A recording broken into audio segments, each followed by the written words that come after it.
വൈകുന്നേരമായി കഴിഞ്ഞാൽ എന്നെ കാത്ത് വാതുക്കെ നിൽക്കുവാണ് നന്ദൂട്ടൻ. പിന്നെ എന്നെ കണ്ടു കഴിഞ്ഞാൽ പിന്നെ ഒരു സങ്കടം പറച്ചിലും പരിഭവം പറച്ചിലും ഒക്കെയാണ്.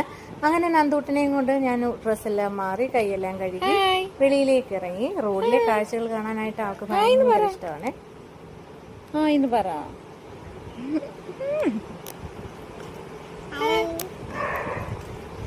അങ്ങനെ ഞങ്ങൾ ഹായ് ഒക്കെ പറഞ്ഞ് വന്നത് അപ്പുറത്തെ ചിറ്റപ്പൻ്റെ വീടിൻ്റെ മണ്ടയ്ക്ക് വന്ന മയിലിനെ കാണാനാണ്. 2-3 ദിവസമായിട്ട് ഞങ്ങളുടെ പ്രദേശത്ത് കിടന്ന ഒരു കറങ്ങുന്നൊരു ആൺമയിലാണ് എന്ന് തോന്നുന്നു. കാരണം വാലിന് നല്ല നീളമുണ്ട്. പക്ഷെ പീലിയൊന്നും വിടർത്തി കണ്ടില്ല കേട്ടോ. ഞങ്ങളുടെ അനക്കം കേട്ടിട്ടേ മയിലെളുപ്പം അവിടുന്ന് ഏതായാലും ജീവനും കൊണ്ട് ഓടുവാണേ. അത് തൊട്ടപ്പുറത്തെ മതിൽ കയറി അപ്പുറത്തെ പറമ്പിലേക്ക് അങ്ങ് പോയി. അങ്ങനെ മയിലിനെ കണ്ടിട്ട് തിരിച്ച് ഞങ്ങൾ വീട്ടിലേക്ക് നടന്നു. നന്ദൂട്ടനാണെങ്കിൽ തിരിച്ച് വീട്ടിലേക്ക് വരാൻ ഒട്ടും താല്പര്യം ഉണ്ടായിരുന്നില്ലേ.